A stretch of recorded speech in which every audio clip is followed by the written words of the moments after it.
Hi friends, Voter Vitals here. This is part 3 of this gospel message, this good news message. And so I finished part 2. It was an emotional part. I always get emotional when I truly think about how gracious God is in our mess, in our behavior. And when I share this with others, it overwhelms me sometimes. And so there we have it, friends. That is the condition of man and has been for thousands and thousands and thousands of years.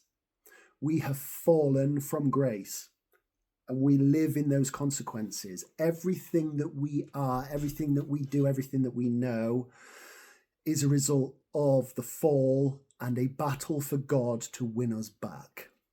And that is what we are in, friends. We are in a war. Okay, and Satan is winning. He is winning. He's winning the battle, but he's lost the war.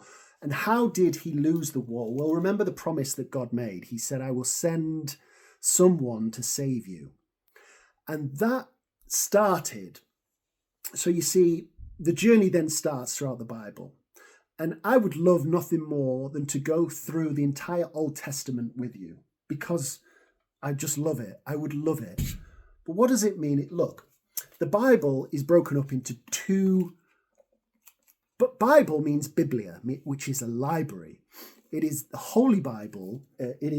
Holy means set apart.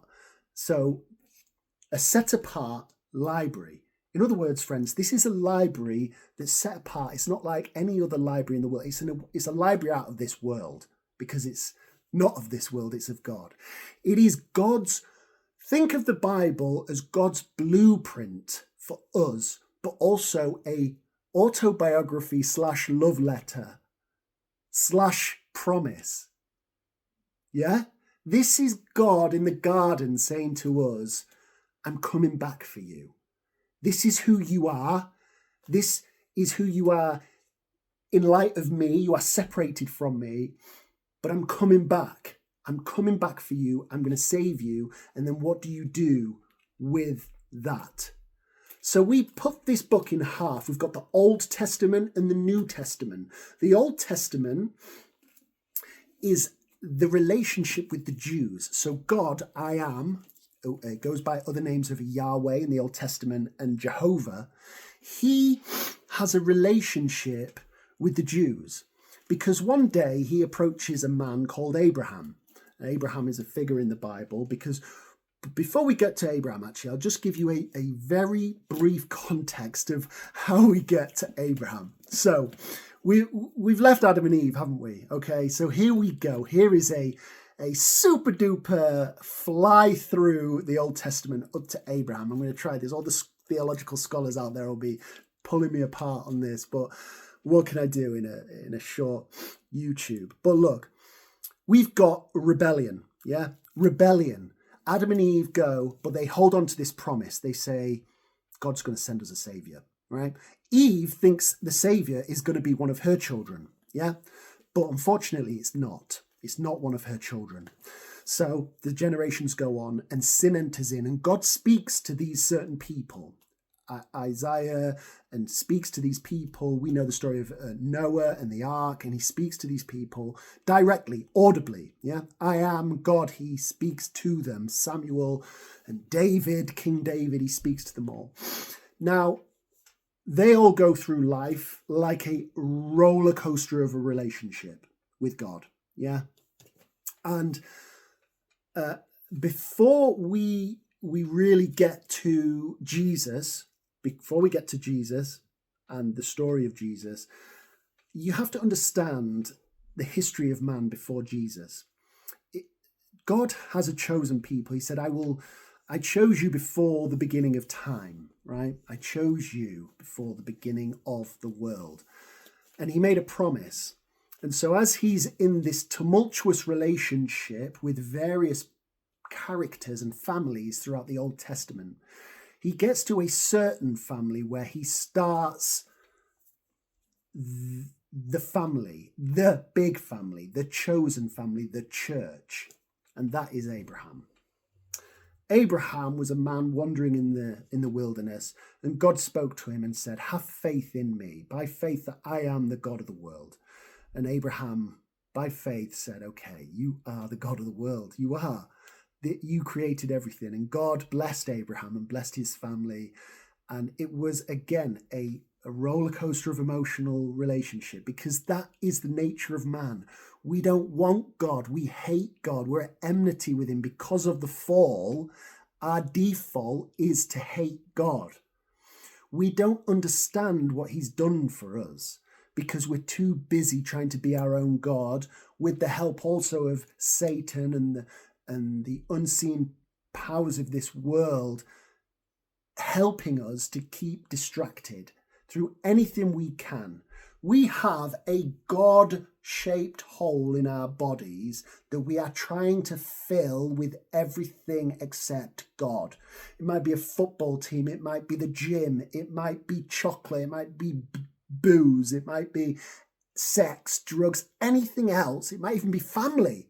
That's a common one. Family, they'll just worship their family, and that's all they'll do to the end of their days. But friends, God is trying to get back to us. He's trying to get back to us so that we can fill that hole with him.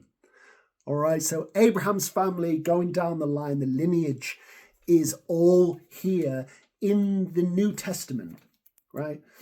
So God said, I'm going to send you a Messiah. I'm going to send you a Savior to defeat your enemy. To defeat your enemy. What was the enemy? The serpent, the head. The serpent, the enemy is death. It is death, friends. That is the great enemy of this life. There's only one thing certain in this life, friends, isn't there? And that's death. Yeah, that's the great enemy, the great fear that we have. Why do we fear it so much? Because of separation. We fear death because we love people. We fear death because we don't want to go away from them and we don't want them away from us. That is the great fear and the great enemy, and Satan uses it powerfully. But God can defeat death because he is God, and he did so. He made the promise back in the garden and said, you're going to be a rebel your whole life and you're going to kill each other, you're going to make a mess of things, but you're going to show love, you're going to have family, you're going to have friends because I created you in my image. But I'm coming back for you. You're a rebel against me, you don't want me, but I'm coming back for you. So he made a promise to Abraham, and eventually they turned into the nation, an ethnic tribe, as we know today as the Jews. And so they received, and still to this day, received the Old Testament. That is the Jewish Bible, is the Old Testament, all the books of Daniel, David, and all the rest of it. So you say to me, well, why don't the Jews believe in Jesus then? Because the Jews are still waiting for the Messiah. They're still waiting for the promised Messiah to defeat their enemy. Does this start to make sense now? God said, I will send you a Savior in the Old Testament. He sent it through prophets the whole time. Whenever Israel fell and were taken into captivity, God rescued them and said, come back to me. And then they fell again and didn't want God. And he said, come back to me. And they fell again. And he said, come back to me. But the whole time he was saying, I'm going to eventually send you a Savior to defeat your enemy. And what they're thinking in their mind, the Jews are going, yeah, worldly enemies, because all we've been is in trouble. We've been in trouble for years and years, and we need somebody to come and defeat our enemies so we won't go into captive slavery anymore. And so what happened when Jesus Christ, a helpless babe, came into the world? Well, I'll let you know on the next one.